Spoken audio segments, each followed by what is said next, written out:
All right, so Hurricane Helene, everyone's talking about it, and we are too, diving deep with some reports from Scientific American and NBC News.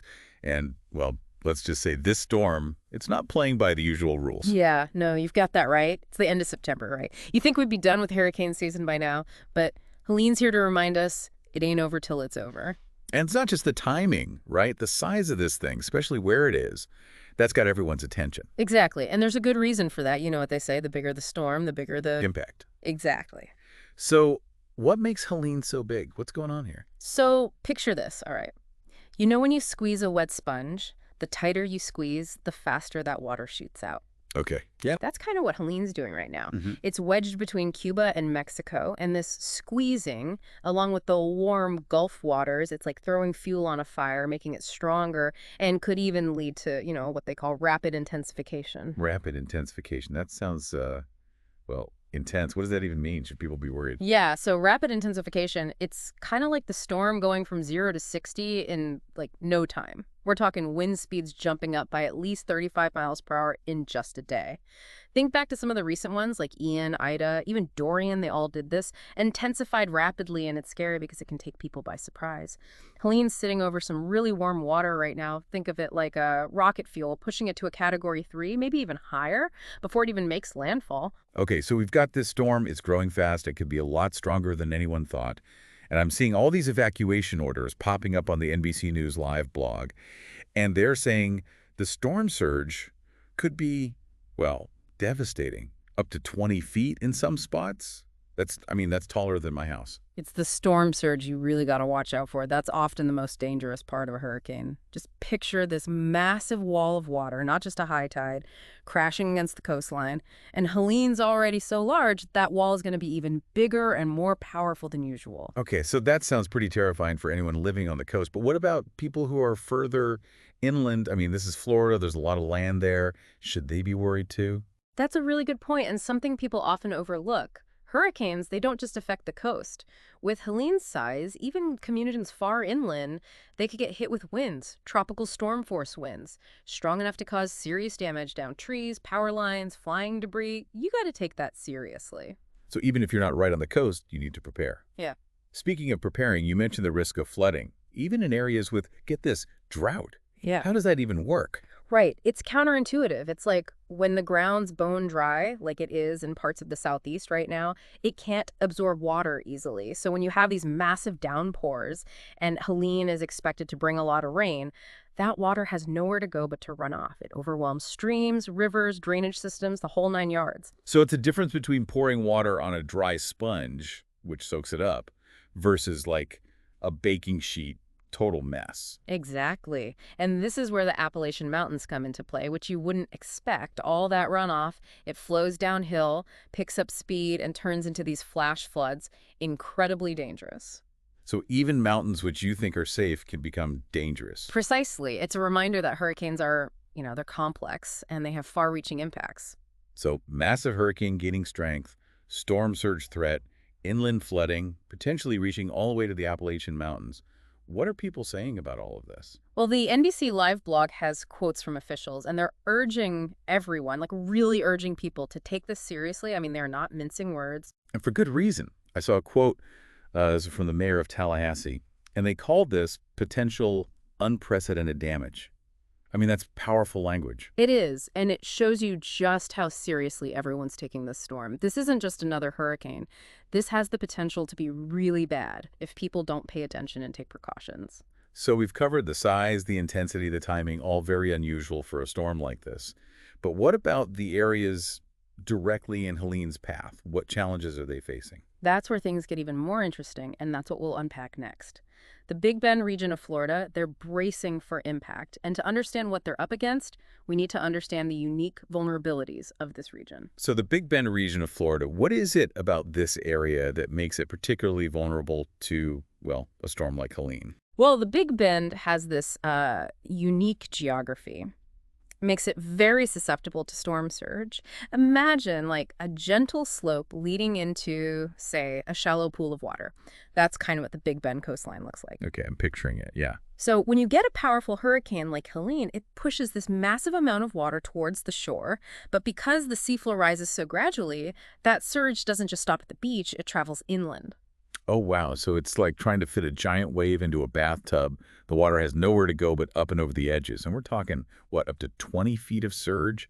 That's that's got to be terrifying for people who haven't experienced anything like that. Oh, absolutely. And it's not just the water itself, right? Yeah. It's what it carries with it. Storm surge is like this battering ram, debris, down trees, power lines, even cars. Anything in its path is getting swept up.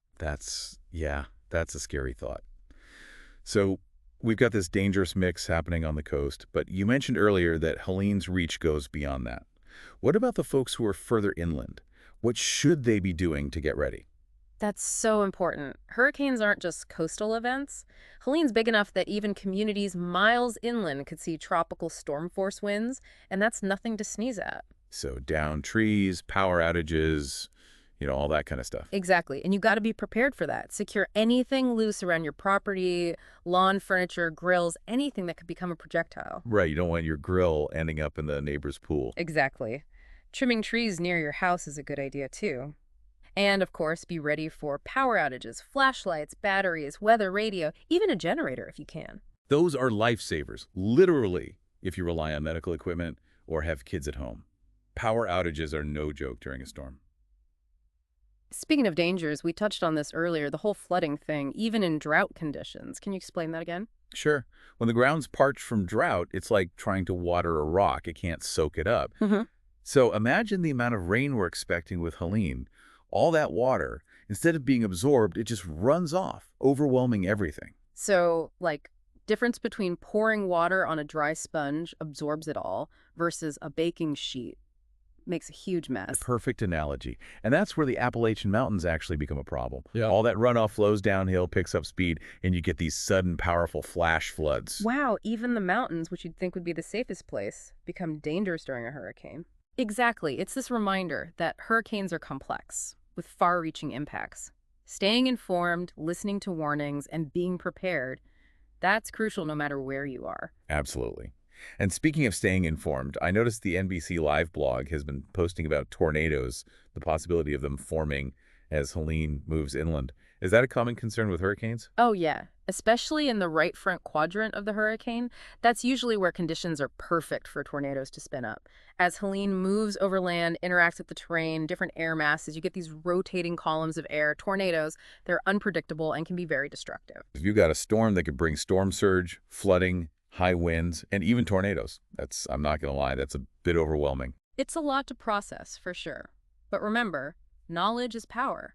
The more you understand about hurricanes, the better prepared you are to make smart decisions and stay safe. That's a good point.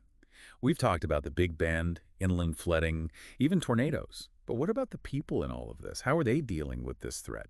Well, the NBC News Live blog has been posting updates on evacuation orders, shelters, the overall mood, and it seems like people are taking this seriously, which is good to see. Yeah, that's really good to hear. Mhm. It's easy to get caught up in the science of it all, but in the end, it's the human impact that matters.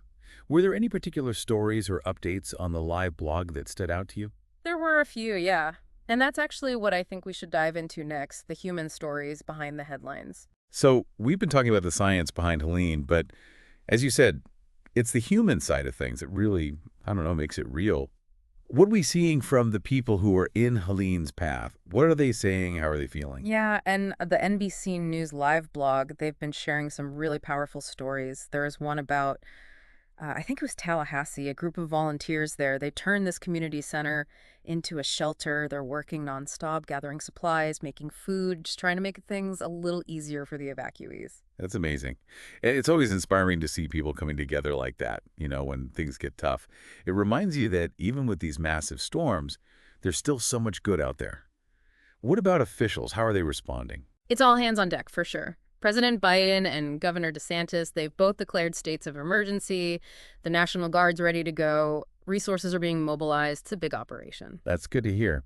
And speaking of preparing, we've talked about evacuation orders. The live blog has been keeping everyone updated on those.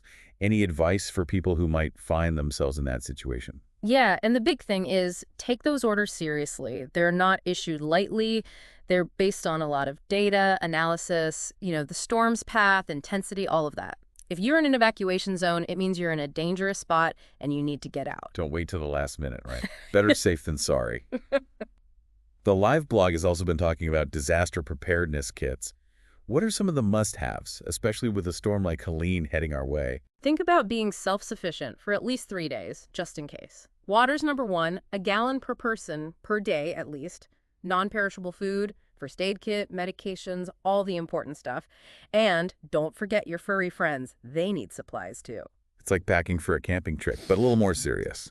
So we've covered a lot today, from the science behind Helene to the impact it's having on people. Any final thoughts for our listeners before we wrap up? I think the big takeaway here is that hurricanes are powerful, but we're not helpless.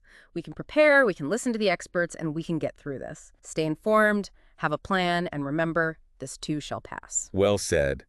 And on that note, thanks to everyone for joining us for this deep dive into Hurricane Helene. Stay safe, everyone.